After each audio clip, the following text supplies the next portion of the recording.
예수님께서 예루살렘 성에 올라가는 중에, 예루살렘으로 올라가시는 중에 세 번째로 순환 예고를 하시는 장면입니다.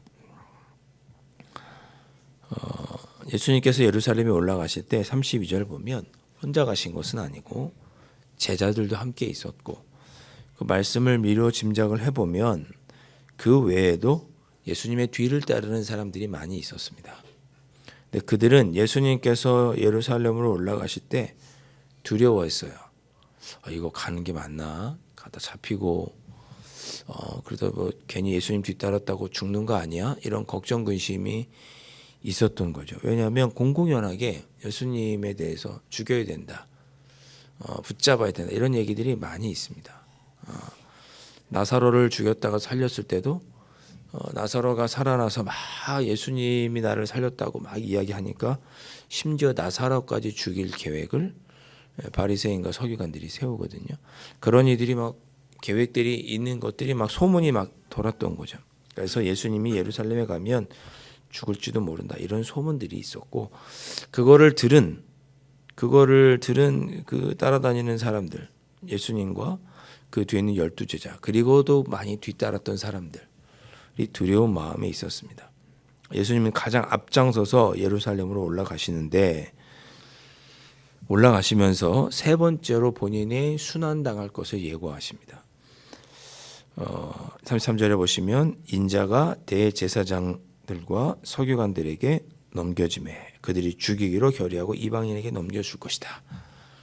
그리고 34절에 능욕하며 침뱉으며 채찍질하고 죽일 것이나 그러나 3일 만에 살아날 것이다, 이렇게 말씀을 하십니다. 예수님께서는 자기가 걸어가야 되는 길을, 어떤 일을 겪으시는지 아신 거죠. 한마디로 지금 예루살렘으로 올라가는 길, 32절에 나오는 그 표현, 예루살렘으로 올라가는 길은 지금 죽으러 가시는 길이에요. 그렇죠? 그걸 예수님이 모르시는 게 아니에요. 그냥 소문으로만 들어서 아신 게 아니라 예수님은 확신하셨어요. 내가 지금 예루살렘에 올라가면 나는 죽는다. 대제사장들과 서기관들에게 붙잡혀서 죽임을 당하고 침뱉음 당하고 능욕당하고 고통당하다가 죽는다. 그러나 3일 만에 부활할 것이다. 예수님은 이렇게 자기가 죽을 것을 확신하고 걸으셨던 길이 십자가의 길입니다. 그냥 예루살렘에 가셨다가 우연히 죽은 것이 아니고 죽을 걸 뻔히 아셨음에도 불구하고 십자가의 길을 가신 거죠. 그래서 예수님이 정말 우리의 구세주인 겁니다. 우리 그리스도인들 앞에는 어떤 길이 놓여 있을까요? 꽃길일까요? 아니면 이런 십자가의 길, 예루살렘으로 올라가는 길일까요? 예수님도 자기의 길의 끝이 무엇인지, 그 길의 목적지가 어디신지, 죽음이라는 것을 예수님은 아셨습니다. 그럼에도 고난과 핍박 뒤에는 영광이 있을 것, 부활의 영광이 있을 것을 믿으시고 확신하셨기 때문에 이 길을 걸어가셨습니다. 저는 예수님께서 이렇게 걸으셨던 모습이 또한 우리의 모습이 되어야 하는 줄 믿습니다. 우리가 주님의 뒤를 따르는 일에 때로 핍박도 있고 어려움도 찾아오고 그럴 수 있겠죠. 근데 이 길 끝에 무엇이 있는가? 아픔과 고난과 핍박만 있는 것이 아니고 우리도 장차 영화롭게 될 것이라고 하는 영광에 대한 확신, 100% 그렇게 될 것이라는 확신이 있으니 예수님이 걸으셨던 것처럼 우리도 그 길을 걸을 수 있어야 하겠죠. 예수님은 이런 모습을 제자들에게도 원하셨어요. 그런데 제자들은 어떤 모습이었냐? 35절에 보면 세베대의 아들 야고보와 요한이 주께 나와 여짜오되 선생님이여 무엇이든지 우리가 구하는 바를 우리가 얻게 해주십시오. 그래? 너희들이 원하는 것이 뭐냐? 그랬더니 주의 영광 중에서 우리를 하나는 주의 우편에 하나는 좌편에 앉게 하여 주십시오. 주님이 예루살렘에 가셔서 왕이 되시면 우리는 하나는 좌편에 하나는 우편에. 이거 뭡니까? 왕 다음에 좌편 우편이니까 왕 다음 첫 번째 두 번째 자리를 우리에게 좀 주십시오. 이렇게 요구하고 있는 겁니다. 예수님은 지금 십자가에 달려 돌아가 죽으시고 온 인류를 죄로부터 구원하기 위해 친히 고난의 길을 가시는데 제자들은 그거를 모르는 거예요. 지금 예수님 가시면 많은 사람들이 지금 예수님을 따르고 있지. 5,000명을 먹이시지, 4,000명을 먹이시지. 질병을 걸렸던 사람도 낫게 하시고 심지어 죽은 사람도 고치시는 그런 분이시니 분명히 왕이 되실 것이다. 우리를 이 로마의 압제로부터 구원하실 것이다라고 예수님에 대해서 오해한 거죠. 예수님의 최종 목적지는 예루살렘에 올라 십자가에 달려 돌아가 죽으시는 것인데 제자들은 그걸 오해합니다. 그래서 자기를 높은 자리에 앉게 해달라고 부탁을 한 거죠. 36절에 너희에게 무엇을 하여 주기를 원하느냐. 예수님께서 우리에게도 물으시지 않으시겠습니까? 저는 이 물음이 예수님께서 우리에게 하시는 물으심이라 생각을 합니다. 합리화 목사야, 내가 너에게 무엇을 하여 주기를 원하느냐. 제가 무엇을 대답해야 될까요? 지금 제가 높은 자리에 명예를 얻고 권력을 얻는 자리에 가기를 원합니다. 이렇게 말해야 될까요? 주님께서 하셨던 것처럼 저도 겸손히 낮아지고 섬기는 삶을 살겠습니다. 이렇게 대답을 해야 할까요? 여러분들도 똑같이 물으시지 않으시겠어요? 내가 너에게 무엇을 하여 주기를 원하느냐. 그 대답에 우리가 잘 해야겠죠. 38절 예수님께서 하나는 좌편에 하나는 우편에 앉게 해주시라고 대답하는, 이걸 높은 자리에 가기를 원합니다라고 대답했던 세베대 아들 야고보와 요한에게 이렇게 말씀하십니다. 38절에 너희는 너희가 구하는 것을 알지 못하는도다. 예수님께서 가시는 길은 십자가의 길인데 그 길이 하나는 좌편에 하나는 우편에 앉기를 원합니다 라고 하는 그 요구가 실제로 이루어지죠. 나중에 세례 요한도 야고보도 모두 순교하죠. 물론 세례 요한은 예수님의 제자 요한은 나중에 반모섬으로 귀양 가지만 어쨌든 평생 주님의 뒤를 따르다가 핍박과 고난 가운데 처하는 삶을 살게 됩니다. 자기들은 예수님을 오해해서 하나는 좌편에 하나는 우편에 앉기를 원했지만 결과적으로는 주님의 뜻대로 그들이 나중에 주님의 뒤를 따르는 삶을 살게 됩니다. 너희가 내가 마시는 잔을 마실 수 있으며 내가 받는 세례를 받을 수 있느냐. 나처럼 십자가의 길, 고난의 길, 하나님의 영광을 드러내는 길을 너희도 걸을 수 있겠느냐. 이렇게 물으시는 거죠.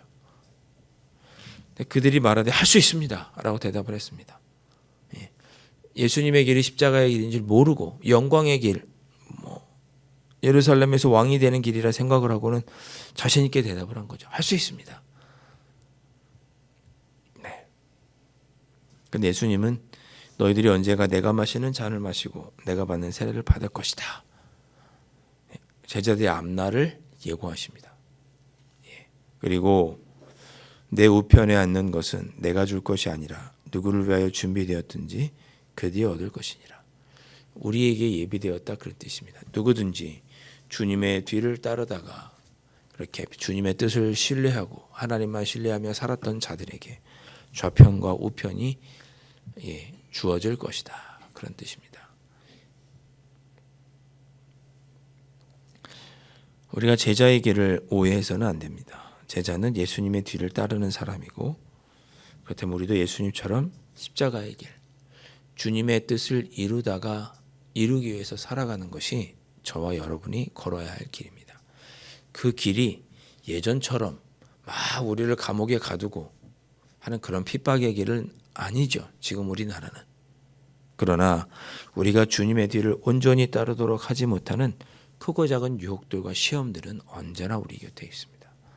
그럴 때 우리가 주님의 뜻을 선택하고 주님의 뒤를 따라가는 것, 그것이 올바른 제자의 길입니다. 그것을 오늘 예수님께서 가르쳐 주시는 거죠.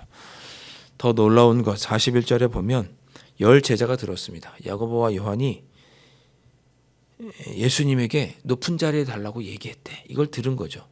그래서 야고보와 요한에게 화를 냅니다. 너희들이 어떻게 그럴 수 있느냐라고 화를 내요. 그러니까 자기들이 먼저 얘기했어야 되는데 자기들도 높은 자리에 가고 싶은데 어떻게 세베대 아들 야고보 요한이 두 형제가 먼저 가서 얘기하는 게 막 화가 나는 거예요. 어떻게 그럴 수 있냐고. 내가 좌편에 앉고 우편에 앉아야지 그럴 수 있냐고. 예수님의 길을 나머지 제자들도 다 오해하고 있는 거예요. 다 오해하고 있는 거예요. 3번이나 본인이 십자가에 달려 돌아가 죽으실 것을 예고하셨고 변화산에서 변화되셨고 그러면서 예루살렘으로 올라가셨는데도 불구하고 제자들이 예수님에 대해서 여전히 오해하고 있는 것입니다. 예수님 답답하신 거죠. 너희들 왜 이렇게 이방인의 집권자들, 고관들이처럼 되려고 하느냐. 그들이 하는 일은 우리를 임의로 주관하고 막 핍박하고 막 그런 일을 하고 권세를 부리는 그런 일을 하는데 너희도 그런 사람 되고 싶냐? 왜 자꾸만 그렇게 집권자들, 이방인의 집권자들이나 고관이 되고 싶냐? 높은 자리에 올라가고 싶어 하느냐? 너희 주는 그러지 않을 것이다 라고 말씀하시죠. 너희는 누군가 높은 자리에 간다면 너희 중에 누구든지 크고자 하는 자가 있다면 섬기는 자가 되라. 너희 중에 누구든지 으뜸이 되고자 하는 자는 모든 사람이 종이 되어야 하리라. 제가 이번 주에 이 말씀을 가지고 또 설교를 하겠지만 인자가 온 것은 섬김을 받으려 함이 아니라 도리어 섬기려 하고 자기 목숨을 많은 사람의 대속물로 죽여주려 합니다 라고 예수님께서 제자들이 걸어가야 할 길을 올바로 알려주십니다. 오늘 이 새벽에 우리가 이 말씀을 기억하면서 기도하시면 좋겠습니다. 주님은 우리를 구원하기 위해서 오셨고 하나님의 영광을 위해서 사셨는데 그리고 우리가 마땅히 예수님의 뒤를 따른다면 우리도 하나님의 영광을 위해 십자가를 바라보며 그렇게 살아갈 수 있도록 성령께서 붙잡아 주십시오.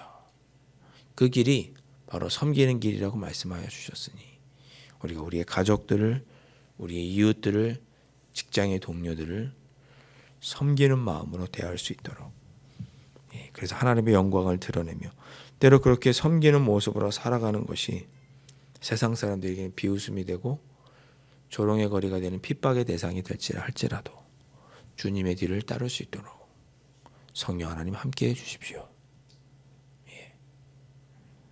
그렇게 기도하시는 이 새벽이 되실 수 있기를 주님의 이름으로 축원합니다. 기도하겠습니다.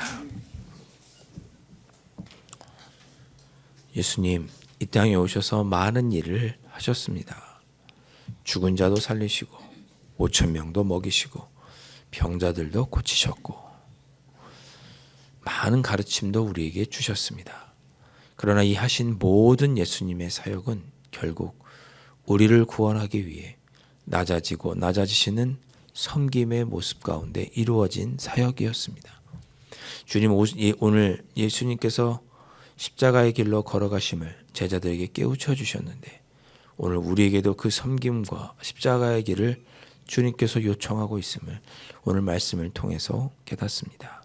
삶 속에서 우리에게 주어진 자리에서 섬기는 마음으로 다른 사람을 존중하고 배려하고 높여주는 마음으로 우리도 그렇게 살아서 주님의 영광을 드러내는 주님께 잘하였다 착하고 충성된 종이라고 칭찬을 듣는 저희들의 삶이 될 수 있도록 성령 하나님 인도하여 주시옵소서. 예수님의 이름으로 간절히 기도하옵나이다. 아멘.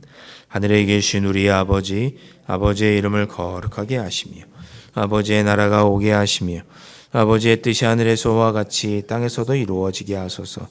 오늘 우리에게 일용할 양식을 주시고 우리가 우리에게 잘못한 사람을 용서하여 준 것 같이 우리 죄를 용서하여 주시고 우리를 시험에 빠지지 않게 하시고 악에서 구하소서. 나라와 권능과 영광이 영원히 아버지의 것입니다. 아멘.